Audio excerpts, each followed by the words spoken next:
Good evening, ladies and gentlemen, this is BestInSlot, and welcome back to BestInSlot's Dino Education Tour, masquerading as Jurassic World Evolution mod spotlights.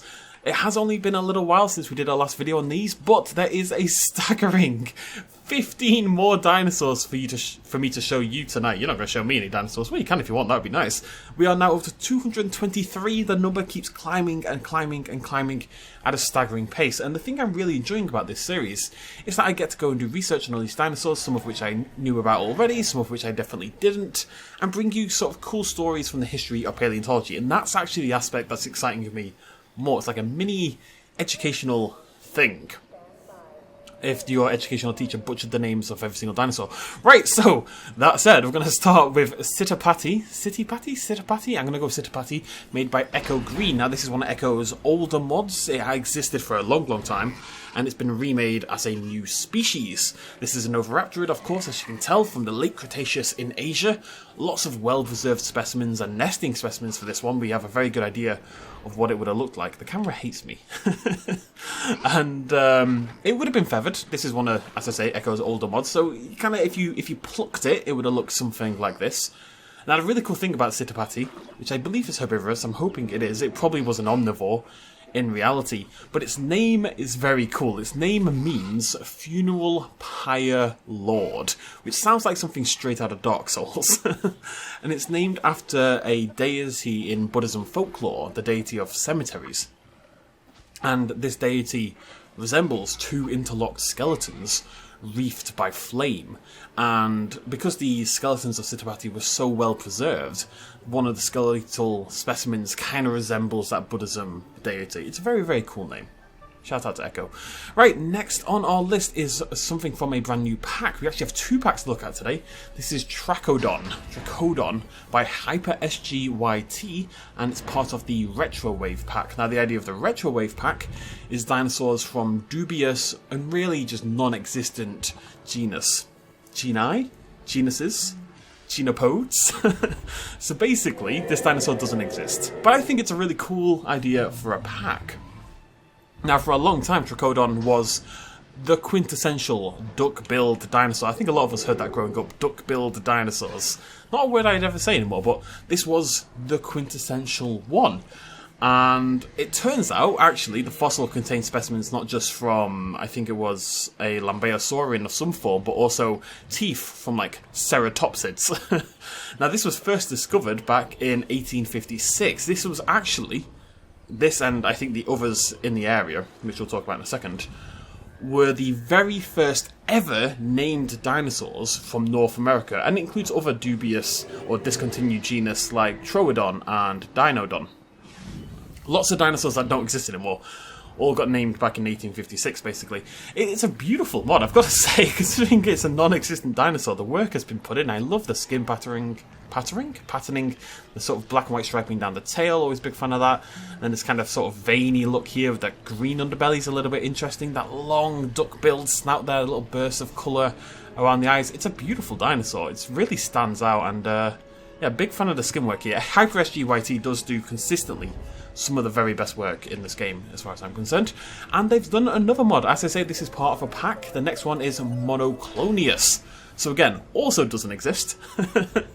This one is also from the 1800s, although a little bit later, and from the Judith River Formation, which a lot of you will recognise just from Jurassic Park Operation Genesis, if nothing else.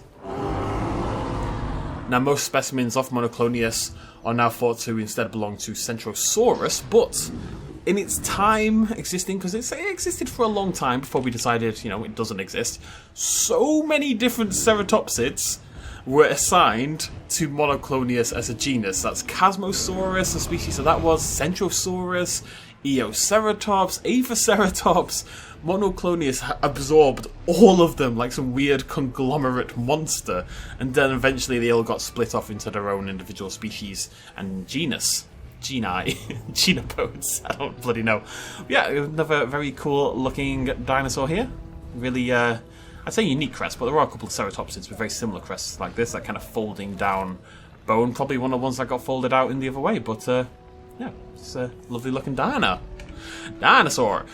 Right, next up on our list we have a Pachyrhinosaurus C, which I always really appreciate. The original model was by DLY.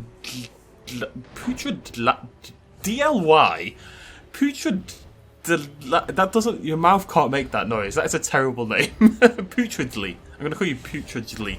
And uploaded and made into a new species by Kinda Creativitat. Okay, they sent me a thing. I tried it. Kinda Creativitat. Something like that. I'm close.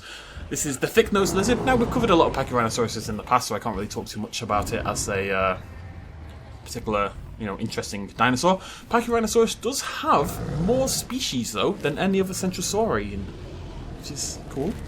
Yeah, just a nice looking mod. Really like the little detail there on the crest. The crest is really exciting. I think that's always a good way to go with all ceratopsids, really, is have like a fairly dull body and then like, boom, burst of colour. Burst of, not even colour, it's an interesting pattern. Your dinosaurs don't have to have bright, shiny, saturated colours to be interesting to look at, but they do need interesting patterning. And as you can see here, the body is brown, yes, but it fades down into lighter colours, there's gradients there. It's got a little bit of colour variation. I think people confuse excitement with saturation, whereas what we want is melding of different colours together and interesting patterns more than anything else. And that one knocks it out of the park. Another sauropod next, made by the same people. This is Manospondylus, a late Jurassic sauropod from the Morrison Formation. Again, shout out to JPOC. Could be in the dubious pack, this one, honestly. Could have been folded into that retro wave pack. Only known, it's actually an interesting story, and that's why I've really enjoyed this. You find all these interesting little tales from the history of paleontology. So, this was only known from a single partial vertebra that has long since disappeared. This was again back in the 1800s when it was first discovered. And because the actual vertebra has disappeared, there's also a mention of her femur, but that didn't seem consistent, so we're going to stick with the vertebra. That's long since disappeared, and all we have are literally drawings and notes, because this was obviously before photography was a big thing. So, if those drawings and notes turn out to be accurate, then this guy right here could actually be... I'm still not surprised it's so small, actually, because this guy could, in theory, be the biggest dinosaur ever, I believe. The vertebra recorded was gigantic, but because it's disappeared, we can't verify it. If it was real, this dinosaur would be absolutely giant, as I say. So, at the end of the day, that's dubious, and they've gone for like more of a sort of middle ground. I would have liked to see it massive, because that would kind of lean in that direction, but it's neither here nor there. It's a nice looking little sauropod. We've got some osteoderms here across the back. I really like this. Like, again, this is all kind of speculative, to say the least, but it's got this lovely raised spine, which is really interesting and unique, and a nice sort of tigery pattern, and it looks really friendly. It's super cute. Right, from that to Iguanacolossus, made by Netraptor. Its name means, stunningly enough, colossal iguana. Unfortunately, it's similar in size to Iguanodon. I was hoping it'd be like twice the size, that would have been cool, but it's about the same size. Now, I was trying very hard to figure out what makes Iguanacolossus so unique. It's a nice looking mod, we've got a fairly chill dark skin here. It'd be nice to see that brightened up a little bit, but I always think that about a lot of skins these days. We need brightness, we need to be able to see what's going on, but still, looks nice enough. Cool model. Looks very similar to Iguanodon, but that's what you'd expect. A little bit chunkier, a little bit larger. But I was trying to find out what makes it a little bit different. So usually I write everything myself, but here I'm going to directly quote Wikipedia, okay? So this is what it says about what makes Iguanacolossus different. Iguanacolossus differs from other iguanodontians in having a contact surface for supraoccipital, there we go, on cordial-medial process of squamosal curved in cordial view, comma, cranial pubic process with concave dorsal margin but little expansion of its cranial end, comma, postorbital process of the squamosal mediolaterally compressed and blade-like. It goes on past that. This is one of those times where, despite my love of dinosaurs and my many days reading about dinosaurs and such, that paragraph, I was just like, excuse me, what the hell are you talking about? I think if I sat down and broke it down word by word and did a little bit more research, I could probably put the whole thing together, but boy, it was a struggle. Jesus. Right, next up we have Woohoosaurus by Sweetener. I have, for many generations, never been able to figure out how you pronounce this dinosaur. Woosaurus. Anyway, it's another new Stegosaurid, which is very exciting. Finally, it's happening. Although it did a little hop. Super cute. Hailing from China and Mongolia from the early Cretaceous, this would have been one of the last ever Stegosaurus to actually exist. Now, it's often depicted... Well, let's talk about the mod first. It's really cool. Again, we've got a slightly speculative sort of dewlap thing going on here, but I love this patterning. Really nice. Again, brown, but look at the variation in colour. Look at the variation in patterning going on here. This is what I mean. And this is why you can have like a darker, duller, inverted commas, dinosaur, but still have it really interesting to look at. I think this looks really, really cool, but it is basically just brown, right? You see what I mean? Anyways, often depicted with these like flatter plates that we've got going on here. You can see along the back, they're not curving upwards like the Stegosaurus, they're not pointed at all, very stout. As it turns out, although we keep doing this, that's probably not actually how it looked in reality. A fairly recent paper said that the reason it's always depicted like this is actually just because the plates were cracked, they were broken, and it led us to believe this is what they looked like. In reality, they probably looked like other Stegosaurid plates, which is a little bit of a shame, but you never know, and I prefer that we keep doing this anyway. Our final herbivore for today is Spinops, made by a Nature 7864. This is a Canadian ceratopsid from the Steveville Badlands, which is a stupid combination of names. Now, fun fact about this one as well. Again, you find all these interesting little stories. This ceratopsid was initially discovered in 1916, and they sent the fossils to the Natural History Museum here in London because they funded the expedition. But the paleontologists at the Natural History Museum were not impressed at all, and they said, and I quote, that the Spinops fossils were nothing but rubbish. Direct quote. So they basically ignored them until 95 years later, in 2011, when they were reclassified as a new species by paleontologists into Spinops. 95 years this thing sat in the archives, unclassified, unloved, until 2011 when it was brought in as a new species. And I think that's really cool. Interesting little crest here with those very sharp hooks at the top, and then we've got some larger horns at the top. Sort of Chasmosaurus style sort of shield frill going on, little tiny back horns here, and the nasal horn is a little bit larger, which I like. Again, interesting patterning here.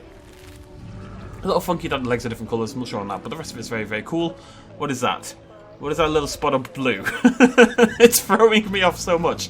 But I like the striping on the tail, I like the general colour scheme, nice and warm, that dash of red on the frill. Again, that's what we want from our ceratopsids. Right, moving on to our only large carnivore today, and the final from the Retrowave pack. This is Manospondylus by Hyper SGYT.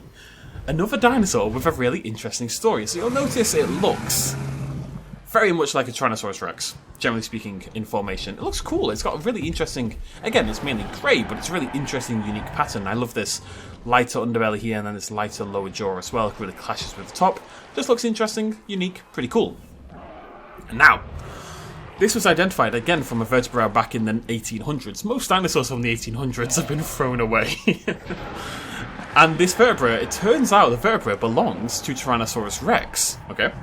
But T-Rex wasn't officially discovered until 1905, so technically, following the rules that we follow for other dinosaurs like, say, Brontosaurus for a long time until that got reclassified, technically, the Tyrannosaurus Rex fossils we discovered should have been folded into Manospondylus instead of Manospondylus being folded into Tyrannosaurus Rex, because that's, generally speaking, how naming conventions go. The older dinosaur absorbs the newer fossils, not the other way around.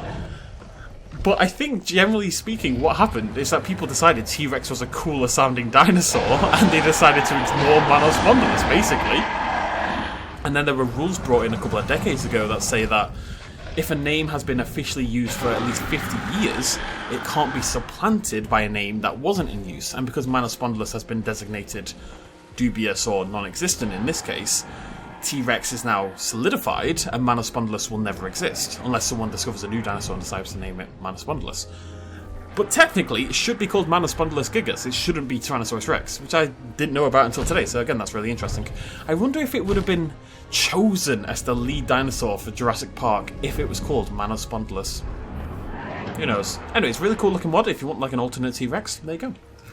Right, so we're going to move on to our smaller carnivores now, kicking things off with Scorpionator, made by Netraptor. This is the Scorpion Hunter. An Argentinian late Cretaceous abelosaurid with a really cool complete skeleton to work from and very little else of interest to talk about, quite frankly. Unfortunately, I couldn't find much else to say, so I'll just focus on the mod itself. Obviously very similar to the Majungasaurus, but they have nailed what I would say is the one key characteristic of the Scorpionator, which has a stouter, shorter, much more curved skull, as you can see here, compared to the Majungasaurus. The Matcols for the Majungasaurus kind of suck, so it's kind of really hard to use a Majungasaurus to make a really cool skin. They all have this really annoying kind of shiny look that the Majungasaurus itself has, but yeah, it's a nice looking dinosaur, it's pretty chill. Again, I'd like to see a little bit more oomph in the colour, you know, Netraptor to push the boat out a little bit in that kind of regard, but you know, everyone's a critic, aren't they? Basically, yeah, but I really like the skull shape, it looks really cool, little osteoderms going along there. Yeah, it's a nice Scorpionator. Really not an interesting dinosaur. Sorry to tell you, it's just cool. It's like a nice complete skeleton, no drama, everything's very chill. It's very disappointing. Next up is Incisivosaurus. Incisivo? I'm gonna go for Incisivo. Made by Petito777. This is part of the second pack we're going to talk about today, the Archaic pack. Now this is a small theropod from Cretaceous China. I've released it in the carnivorous section, but in reality, Incisivo, this little dude over here, was probably herbivorous. If we grab it, one sec, you can see if we zoom in over here, they've not been pushed about out too far, but they've got these like front teeth, these canines, right at the very front, that resemble rodent teeth, basically. And the marks on those teeth there were very similar to ones found on other plant-eating dinosaurs. So like most small theropods, it was probably at the very least an obligate herbivore. It may have even been an obligate carnivore, or just a general omnivore, but it very definitely, or from what we can tell, ate plant material. And I cannot tell if this was a herbivore or carnivore. The fact that it's running away and not eating means it probably was a herbivore. So I should add a herbivore feeder or move it. We've got a little bit of feathering on here. It is actually technically an oviraptid, so it would have probably been, you know, full body feathered. But nice to see Petito trying out with the feathering as well. These kind of dashes of feathers along the back of the head and just up here around the shoulder blades. Really interesting, unique looking little dinosaur. Love those little teeth and the bright red eyes. And yeah, very cool actually. Just looks great. I'm going to stick down a herbivore feeder just in case. I kind of feel bad for it. I'm going to stick a couple down. I'll have to move it at some point, but that'll do for now. Right, following on from that same pack, same maker is Trackodon. This is a Dilophosaurid. In fact, this mod used to be I believe, like a realistic Dilophosaurus mod. And Petito's now re-released it as a new species instead. And this is what Dilophosaurus, or Trackodon as a Dilophosaurid, would have likely looked like. Much different than its Jurassic Park iteration, it must be said. Much, much larger, can go, I think it's like 20 feet in length or something like that. These were quite big dinosaurs. Hell, to be fair, in the Jurassic Park novel, Dilophosaurus was also up to like 20 feet in length. It was a much bigger dinosaur. You can see there the crest that would eventually become the big frill thing in Jurassic Park.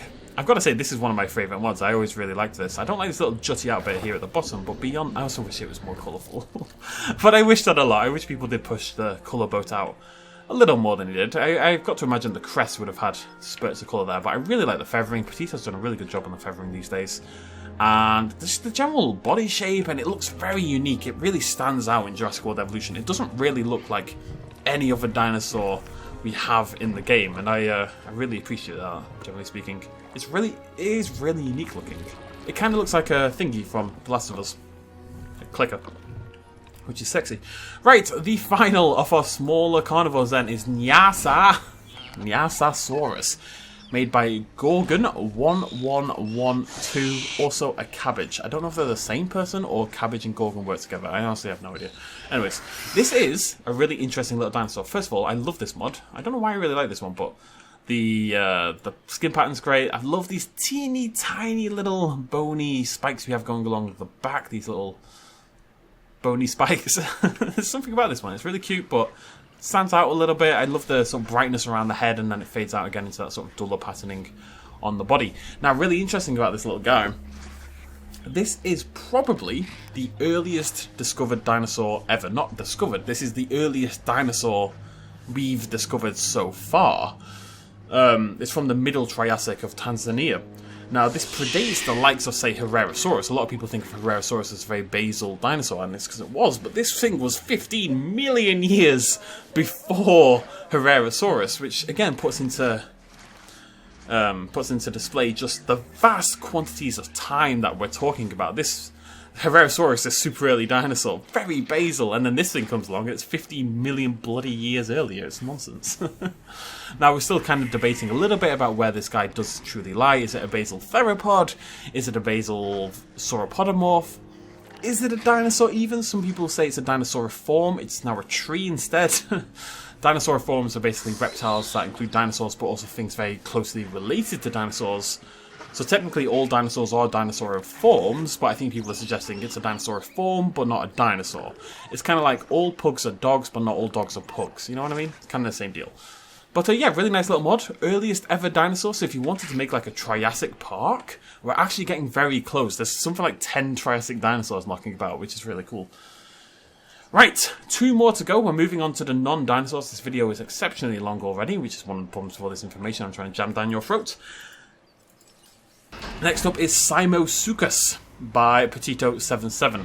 And it's amazing. It's so cute! Ah, I love it. Again, it's a bipedal dinosaur made into a quadrupedal creature, which is very impressive. So, Simosaurus, the pug-nosed crocodile, is what the name means, from late Cretaceous Madagascar. I love it. I love it so much. Hello, Megalodon. I'm going to have to move you, aren't I? And it's named such because it is a crocodiliform, and as you can see, it has a teeny tiny, very short-nosed snout. You know, crocodiliform, you think of them, and they've got long, long snouts. This guy, tiny little one, and that's why it's called the pug-nosed. Only grew up to like a meter or so in length. Probably herbivorous as well, and would have been... I can't even talk about this thing. It's the happiest looking little thing in the world. It did have these genuinely massive eyes as well. I hate this little blob of blue of the eyes. It looks awful. I'm sorry, Petito. But generally speaking, the mod is awesome, really unique. The kind of thing I love to see. Not that you can bloody see the thing, but it's super, super cute, super, super unique. And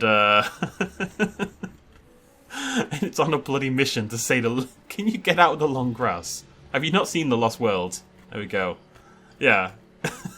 It's just cool. Right, final on our list, also made by Petito777, and the one I was most excited for is Nemesis. I'm a little bit iffy on this one, whether I can legally show it. But technically, I didn't upload the mod, so it is what it is. Anyways, this is an extinct turtle from Colombia. That's South America, Colombia, not North American city. One of the largest turtles to ever exist, with huge jaws and enough power in them to chomp down on crocodilians, probably what it ate for a main food source. Nemesis, very interestingly, lived at the same time and environment as Titanoboa. So you had these giant turtles and you had these giant snakes all coexisting in this sort of swampy atmosphere. It would have been very, very cool. Bounding around, just like you'd expect a turtle to do so. If you recognise this Nemesis, it's because this model is actually from Jurassic World Alive, and that's why I was a little bit iffy on the legality of the whole situation. At the end of the day, I think Ludia probably won't notice / care, and I really wanted this in my game because it's a giant turtle, and that's awesome. It's really, really cool. And the model is great, it is. Jurassic World Alive, surprisingly, considering Jurassic World the game, has some incredible prehistoric creature models, some of the best around, they really do. And this guy looks really, really cool, and Petito has done, as per usual, a very good job of bringing it to life here in Jurassic World 11. 11? Jurassic World? That's optimistic for the future, isn't it? Jurassic World Evolution. This is such a weird habitat. Turtle, Megalodon, Mammoth, Paracerium, Woolly Rhino there in the background. Hello. That's not something you see every day, is it? And then the Atsegopteryx in the background. Are you going to stop moving now? Right, so there you go. So, Nemesis, prehistoric giant turtle from Jurassic World Alive. Whether that's legal or not, we'll leave up to the lawyers. But very, very cool all the same. Right, this was a long-ass video. You have to let me know, folks, because these videos are getting longer and longer. Is it good? Do we like all these tidbits of information and the history of these creatures? I think they're really interesting stories, so I like researching them and I like including them, but maybe it's a little bit too much for some people. Maybe people rather shorter videos. I'm really glad this is a carnivore. That makes me happy. There we go. And yeah, let me know what you think in the comment section down below. I am at your whims, as it were, and get a shout out to all the mod makers. It's been an insane week or so in the mod community. It's absolutely blown up. You know, we kind of joked after we hit 200 that, oh yeah, 300, that'll be around the corner. And it kind of is. Give it a few months, if even that, like 2 or 3 months, and we might even cross that boundary. As you know, I've been working on my own Blender experience and learning Blender. I have had a horrible week with migraines and a tooth infection causing a migraine, so I've not done any progress on that whatsoever. But I need to get a move on if I'm going to get my mod out there for the 300 mark. Either way, big shout out to all the mod makers. Lovely stuff as per usual. I love you all so very much. I'll see you lovely folks in the next video. If you did enjoy this mod spotlight and you enjoy how I'm doing this and all these dino facts, please do throw me a like down below. That would make you a super cool person. I'll see you all in the next video. Thanks for joining me. Cheers, myself as always. Bye bye. Houston, if you're ready, we'll maneuver.